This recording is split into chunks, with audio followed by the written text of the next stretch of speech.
Stock market में जब भी लोग इन्वेस्ट करने आते हैं सबके दिमाग में बड़ी कंफ्यूजन होती है कि कौन से शेयर को बाय करें जिससे लॉन्ग टर्म में बहुत अच्छा पैसा बन जाए। अगर लॉन्ग टर्म में पैसा ना बने कम से कम जो प्रिंसिपल लगाए वो तो वापस आ जाए। इसी कंफ्यूजन को दूर करने के लिए हम एक वीडियो लेके आए जहां आपको 5 ऐसे टिप्स बताएंगे जिसको आप अगर फॉलो करते हैं तो आप लॉन्ग टर्म में बहुत अच्छा पैसा बना सकते हैं। तो फिर चलिए वीडियो शुरू करते हैं।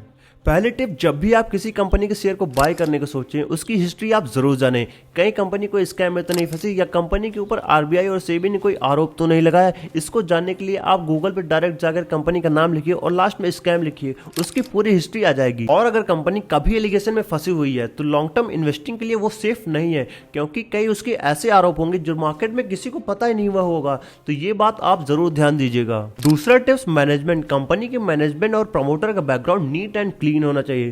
कहीं वो विजय माल्या की तरह ना हो, पैसा लेके विदेश भाग जाए और इन्वेस्टर यहाँ रिटर्न की माला जपते रहे और वो विदेश में गुलछर्रे उड़ाता रहे, तो ऐसा मैनेजमेंट नहीं होना चाहिए। और बात अगर प्रमोटर की आई तो उसका पॉलिटिकल बैकग्राउंड नहीं होना चाहिए। उसके पास कम से कम इतना स्टेक हो कि कंपनी के डिसीजन को अपने वोटिंग से इन्फ्लुएंस कर सके। ये बात आप जरूर ध्यान दीजिएगा। तीसरी टिप्स, कभी आप ऐसे कंपनी में इन्वेस्ट नहीं कीजिएगा जो बहुत ज्यादा लॉन्ग टर्म लोन लिया है, क्योंकि जो कंपनी बहुत ज्यादा लॉन्ग टर्म लोन ले लेती है वो अपना एसेट बेच के उस लोन को चुकाती है, जिसकी वजह से उसकी वैल्यूएशन भी काफी ज्यादा कम हो जाती है और आपके शेयर की वैल्यू भी काफी ज्यादा कम हो जाएगी, जिससे आप लॉस खा जाएंगे। और ऐसी कंपनी जिंदगी भर सिर्फ अपना लोन का इंटरेस्ट ही चुकाती रहती है, कभी वो प्रॉफिट में नहीं आ पाती। तो आप ऐसे कंपनी को जरूर अवॉइड कीजिएगा। चौथी टिप, सेल्स ग्रोथ। अगर कंपनी की सेल्स ग्रोथ नहीं हो रहे तो समझ जाइए उस कंपनी की भी ग्रोथ फ्यूचर में नहीं होगी। अगर कोई एबनॉर्मल सिचुएशन नहीं है, जैसे कोविड आ गया था तो उस टाइम पे सारे देश की कंपनियों की सेल्स गिर गई थी। अगर नॉर्मल कंडीशन में ऐसा हो रहा है तो वो एक बहुत बड़ा रेड इंडिकेटर है।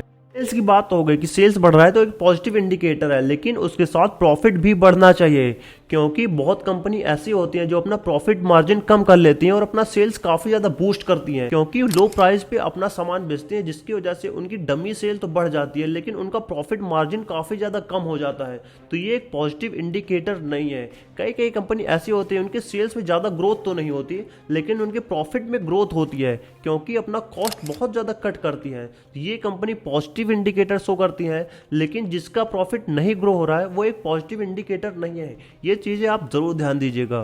पांचवी टिप, जिस कंपनी में आप इन्वेस्ट करने वाले हैं क्या उसके प्रोडक्ट असल में बिकते हैं। अगर मान लिया उसके प्रोडक्ट बिकते हैं तो क्या जो आदमी उस प्रोडक्ट को खरीदते हैं दोबारा उसको खरीदना चाहेंगे। जैसे मामाज अर्थ है, उसका कस्टमर रिटेंशन बहुत ज़्यादा कम है, चाहे उसमें धनिया लहसुन मिर्चा चाहे जो डाले, लेकिन जो एक बार खरीद लेता है दोबारा इनके प्रोडक्ट खरीदना नहीं चाहता। तो आप ऐसी कंपनी को लॉन्ग टर्म इन्वेस्टिंग के लिए रखिए जिसका प्रोडक्ट आप खुद यूज़ करते हैं या आपके फैमिली मेम्बर यूज़ करते हैं। अगर ऐसा कोई प्रोडक्ट नहीं है तो आप मार्केट में कुछ प्रोडक्ट को देखते होंगे जिसका कस्टमर रिटेंशन आपको काफ़ी ज़्यादा अच्छा लगता होगा। ऐसी कंपनी को आप लॉन्ग टर्म इन्वेस्टिंग के लिए सेफ रख सकते हैं। उम्मीद करता हूँ ये वीडियो आपको पसंद आई होगी। अब मैं भी चलता हूँ, आप हमें फॉलो सब्सक्राइब कर लीजिए ताकि हम ऐसे वीडियोस लाते रहें।